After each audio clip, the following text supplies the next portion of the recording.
Malaking sinagot na itong isa sa mga bata ni Coach Yeng matapos nilang makuha 2 days ago ang kanilang ikalawang panalo this Commissioner's Cup.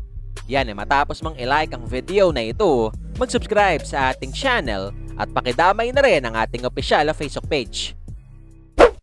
Pero bago natin simulan, alam mo ba ngayon mas madali nang maglaro at manalo dito sa 1xBet? Especially na pwede ka nang mag-cash in at mag-cash out through GCash. Kaya naman i-click lamang etong link na nasa comment section ng ating video at gamitin ang promo code na BGS2 upang makasali. Isama pa natin na pwede mo na rin i-download etong kanilang official app para sa mas malalaking papremyo na nag-aantay sa'yo. Kahapon nga mga bulero, maraming PBA fans ang siguradong umantabay dito sa naganap na ikalawang provincial game ng Liga des Commissioner's Cup.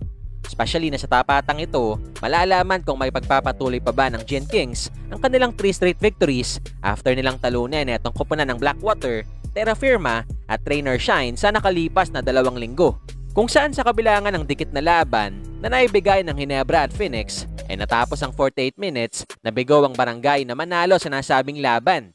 After pangunahan nitong si Williams ang tapatan na nakapagtalangan ng double-double para sa Fuel Masters, finishing the game with 24 points at 23 big rebounds.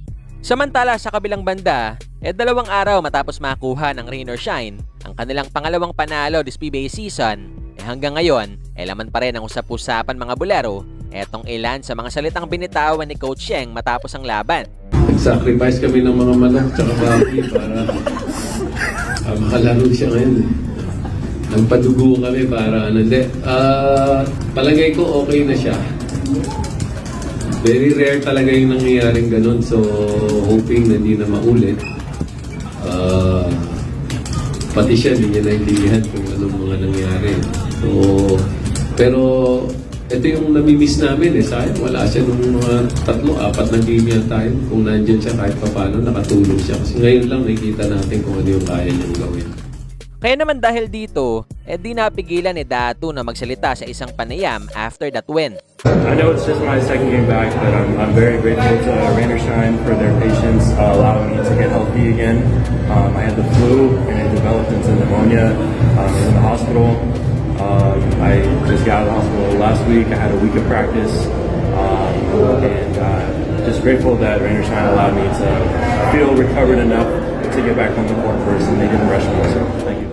I mean, it's definitely a team effort, just doing whatever I can to help my team win.